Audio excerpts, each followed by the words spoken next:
Hello friends, all exam alert में आपका स्वागत है।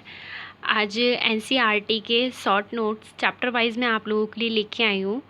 तो आज हम लोग 6th क्लास के फर्स्ट चैप्टर से स्टार्ट करेंगे, जो कि हिस्ट्री का है। ठीक है, तो ये जो नोट्स हैं ये आपके UPSC, UPPCS, CTET, DSSB, SSC, all type of जो गवर्नमेंट एग्ज़ाम होते हैं ना, वहाँ पे सभी जगह काम आते हैं। ठीक है, तो मतलब इनसे हर जगह क्वेश्चन पूछे ही जाते हैं। तो फ्रेंड्स, आप चाहे किसी भी गवर्नमेंट एग्ज़ाम की तैयारी कर रहे हो, आपको ये हर जगह काम देंगे। ठीक है, तो चलिए हम अपने नोट्स देख लेते हैं।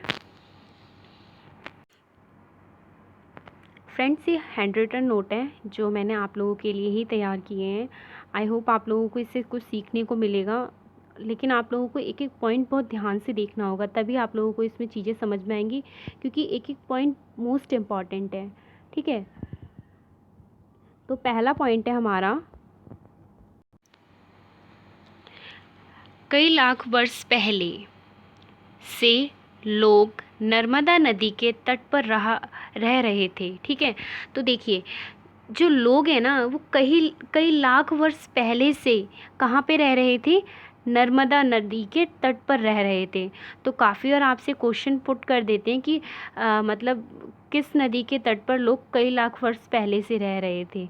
तो किस नदी के तट पर रह रहे थे? नर्मदा नदी के तट पर रह रहे थे। ठीक है, अगला पॉइंट है हमारा, लगभग 8000 वर्ष पूर्व सुलेमान और किरथर पहाड़ियों पर सबसे पहले गेहूं तथा जौ फसलों को उपजाना आरंभ किया गया। तो देखिए, सबसे पहले जौ और गेहूं कहाँ पर उगाया गया?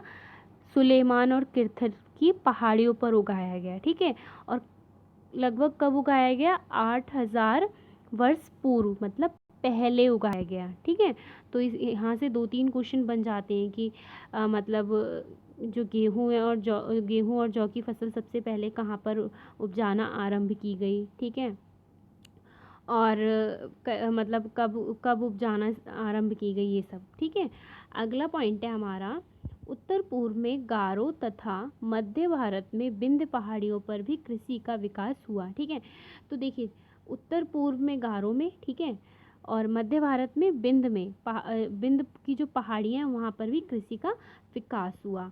जहाँ सबसे पहले चावल उपजाया गया वह स्थान विंध्य के उत्तर भारत में स्थित है। तो देखिए, विंध्य कहाँ पे है? भारत के मध्य में स्थित है, और जो भारत का मध्य स्थान है उसे विंध्य कहते हैं। ठीक है, तो विंध्य के उत्तर में क्या उपजाया गया? चावल उपजाया गया। अगला पॉइंट है हमारा, दक्षिण एशिया। अब दक्षिण एशिया में कौन कौन से देश आते हैं उनका नाम यहाँ पे दे रखा है। दक्षिण एशिया में देश आते हैं आधुनिक भारत, पाकिस्तान, बांग्लादेश, नेपाल, भूटान और श्रीलंका। ठीक है, और आते हैं अफगानिस्तान, ईरान तथा म्यांमार आदि पड़ोसी देश आते हैं। ठीक है, अगला पॉइंट है हमारा, दक्षिण एशिया एक महाद्वीप से छोटा है।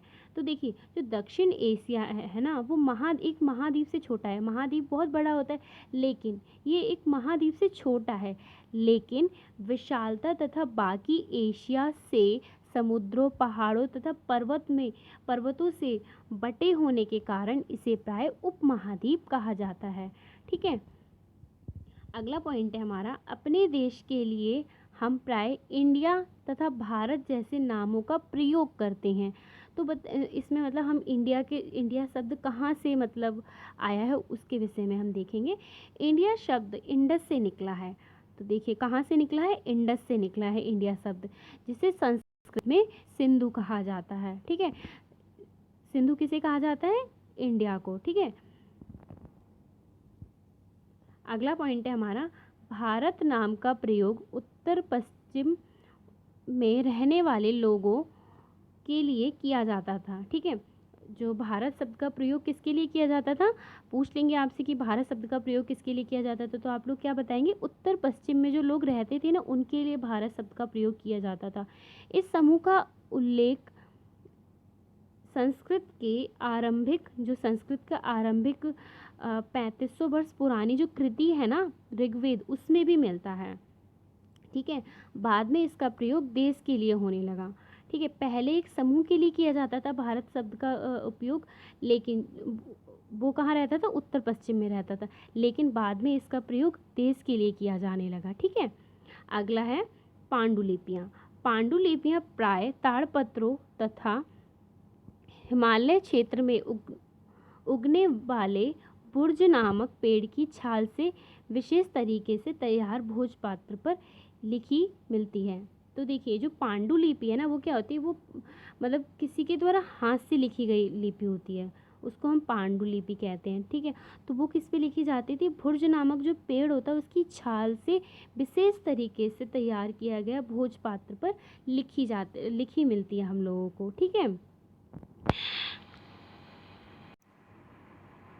तो फ्रेंड्स ये था हमारा एनसीईआरटी के 6 चैप्टर का शॉर्ट नोट्स।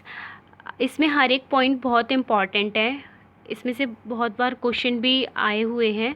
तो फ्रेंड्स ध्यान से सुनिए और याद रखिए, और आप अपने पास जो इम्पॉर्टेंट चीज़ें हैं, ऑलमोस्ट पूरा ही वीडियो इम्पॉर्टेंट है, जो आपको इम्पॉर्टेंट लगे तो आप लोग नोट कर सकते हैं। ठीक है। तो फ्रेंड्स अगर आपको कुछ सीखने को मिला हो मेरी वीडियो से, तो प्लीज़ फ्रेंड सब्सक्राइब कीजिए, मेरे चैनल को लाइक कीजिए और अपने फ्रेंड्स के साथ शेयर कीजिए। Okay friends, thank you for watching, bye bye.